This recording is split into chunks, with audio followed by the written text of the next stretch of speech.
Hello, it's Angel. Welcome to the channel. We've already featured Agnar, so it's time for Freya.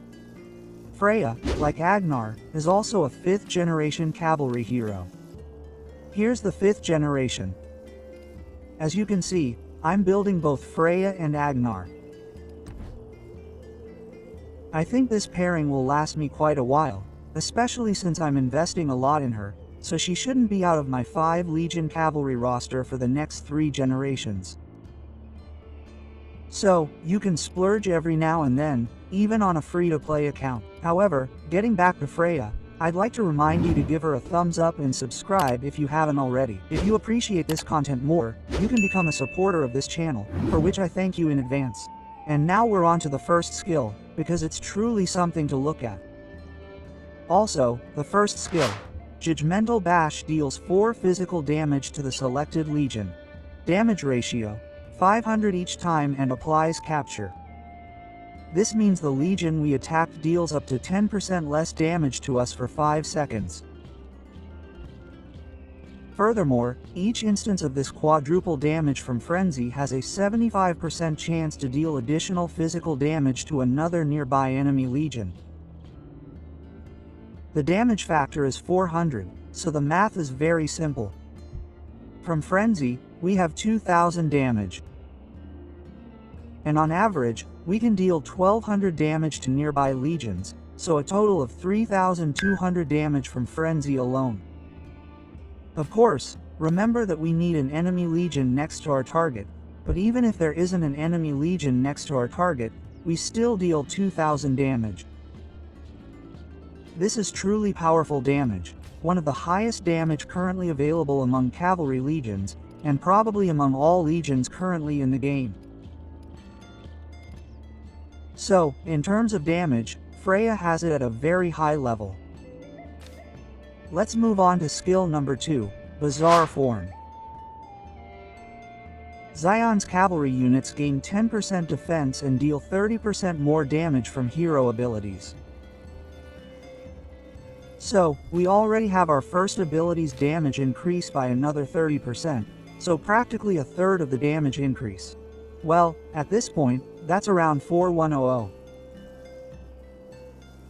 damage with these 2 abilities. Let's move on, because ability number 3 is also very, very interesting, Frenzied Blade. Every time a hero's legion deals damage from a hero's ability 8 times, it applies cowardice to the target legion for 1 second. The hero's legion, our legion, also deals scattered physical damage to the target legion and nearby enemy legions. The total number of legions is 5, so 1 target and 4 other legions. Then we'll have 5 legions. The damage factor can reach up to 150, and the last part is really, really important. For each additional damage, our legion deals 5% more damage for 5 seconds. The maximum stack count is 5. We can even have a plus 25% damage delta here. But remember that our target must be surrounded by at least 4 enemy legions to deal this damage to a total of 5 legions. Otherwise, if we attack, for example, only 1 legion that isn't surrounded by any nearby enemy legions, it will be difficult to stack even that 1%, because you have to deal damage 8 times. And without an enemy legion, you have no chance of additional damage from the Frenzy ability. So, one-on-one, it will be really difficult for you to stack even 1% for this ability to be worthwhile. Well, let's be honest. It's best to land somewhere with 5 enemy legions. And then you'll Frenzy and quickly gain a plus 25% damage delta. So the damage is really, really increased. However, you need to have these enemy legions near your target.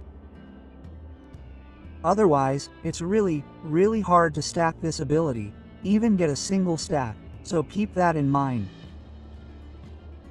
Especially since this ability lasts 5 seconds, so you have to rage really, really quickly to maintain those stacks.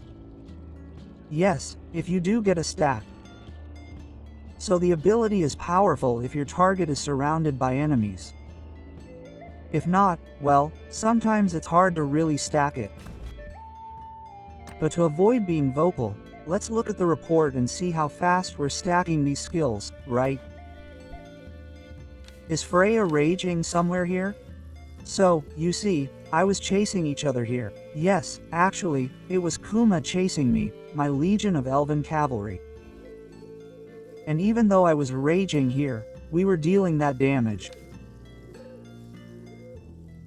As you can see, Freya is raging, but we still don't have that many stacks here, right? We only have 3%, so we actually have 1 stack, because I have the ability at level 3.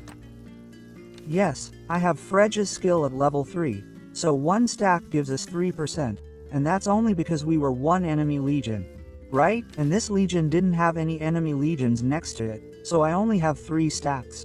So you see, if you're hunting, yes, if you want to hunt, well, 551 is really all you need and you can go out into the world. Because here, you'll have really low percentages as long as you don't attack any larger groups. Of course, it's a very great skill for battles, cavalry. It's also a very great skill for running into enemies, although for hunting, which is what I'm currently doing, it's a bit of an average skill, but I'll also be running into crowds with this legion when the opportunity arises. That's why I decided to make Freya at 551. Also, regarding skill number 3, it's super cool, but you have to use it very well. Because if you don't use it, it won't really do much for you. But let's move on to skill number 4, the dominant demand. The Legion gains 10% HP upon starting a rally, and when performing a normal attack during a rally, it has a 20% chance to reduce the target Legion's rage buildup rate by 15% for 3 seconds. 10% HP is really good. Buffet, regarding rally, the rage buildup reduction will probably be good too, honestly. So, for rally, it's probably one of the best skills we've had so far. These skills are never really game-changing, but I think this skill is really, really good.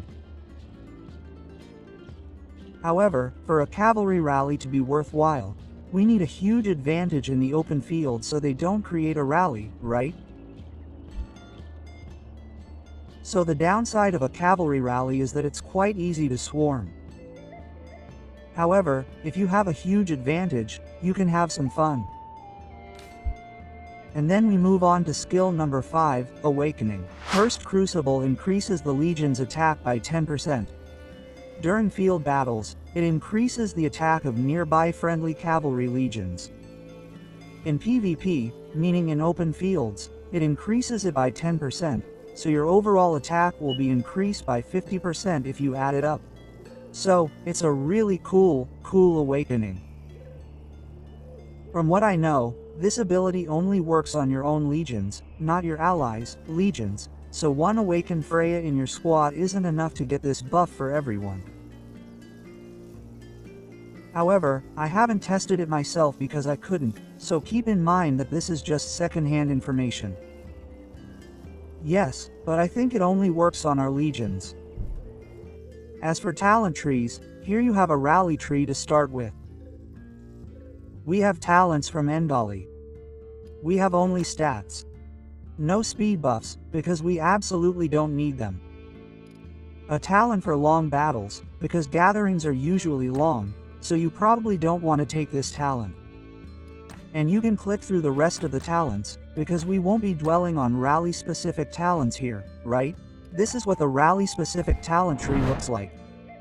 However, if you want a regular tree and want Freya as your captain, I think you'll need 3 times your march speed to keep your march from being incredibly slow. That's a total of 41% speed. I know a lot of people are taking archer-based outlining, but I think the lower counterattack damage is also very good, and honestly, I think it's better. There aren't many archers on the battlefield right now, and the lower counterattack damage works on mages, infantry, cavalry, archers, everything, so I think this talent is actually better. Outlining archers when there are no archers is basically a dead talent, so you know. Yes, you can take this talent here. However, you have to defeat the enemy legion to gain 5% attack, so ultimately, reduced damage while marching or a quick escape after the battle isn't a bad choice either. Personally, I take healing. I know people aren't fans of healing, so in that case, I recommend taking 2.5% attack when your legion's health drops below 50%. And finally, we take extra damage, 150 damage factor, when we rage once every 10 seconds. So this is what the tree for Freya would look like. And personally, if you don't want to split Agnar from Freya, Freya should probably be the captain, because she's faster than Agnar. However, many players split the pair in different builds. So when it comes to combining these heroes, let's be brief. Freya doesn't really need anyone to shine, as she's self-sufficient. She only needs enemy opponents, preferably 5, to maximize her third skill. Agnar, on the other hand, needs Freya because Freya deals damage very often with champion abilities. And the more often we deal damage with champion abilities, the greater our chance of getting a stack of Frostpact. 5 stacks of Frostpact gives us a 100% attack boost, so if you're looking for damage, it's not really a problem. I wouldn't split the pair, but play them together. So, ultimately, you can try something like that. I'm still in the testing phase, so I've split them up for now, but if I'm looking for damage, I run them together. When they're together, the damage is truly overwhelming. I'm still in the testing phase. I'm just getting to know this cavalry more deeply, but if you really want good reports here, you have to be fast. I think even a whale prefers to be fast and catch someone faster than, you know, trailing behind someone and getting caught by infantry, right? So speed is really important in the open field. However, a very interesting pairing that I use a lot is, of course, Nea plus Freya. I think you can have a lot of fun with these two playing in the back, when you're invisible. And the damage is truly overwhelming. I think that if someone wants to have at least one cavalry legion, they should have Nea. Nea's camouflage gives you a lot of room to maneuver on the battlefield, so you know, you can group up with your buddies for 7 Neas and run around in one shot. Yes, you can run around and one-shot different legions, so really, playing Nea, I think Nea is the essential hero for anyone trying to play cavalry. As for artifacts for Freya, well, Freya doesn't have a dedicated artifact for herself. However, if you play her with Agnar, Winter's Edge is a really cool artifact. You can ignore up to 20% of the defense from the artifact alone. Plus, Agnar can ignore up to 60% of defense. In total, you can ignore 80% of defense, which is a truly powerful debuff. So, basically, this is a buff for you. So anyone who attacks you takes counterattack damage that penetrates 80% of their defense. Even 80% of defense, because you also have to attack to penetrate Wagner's defense, and to do that, of course, you have to run into the crowd. And if you don't have this artifact, well, you know, any artifact that deals damage is very welcome on this pair. Especially since Agnar has a really big attack boost, which also affects artifact damage, so keep that in mind. Yes.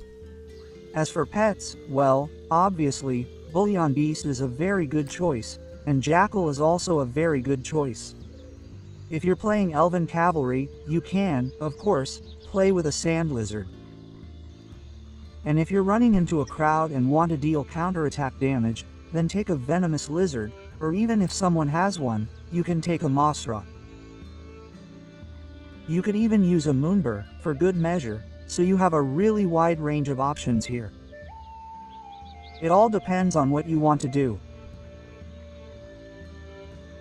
As for rallying, we don't know yet whether Jackal or Bullion Beast will be better, but both of these pets are really strong, and I'd mainly recommend picking one of the two.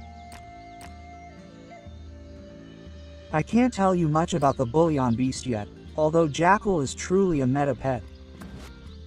Of course, there's also the Red Manticore, which is a versatile pet. Yes, but it has slightly lower single target damage.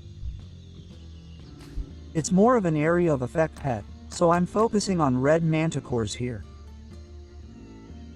But generally, Jackal is better in single or dual target.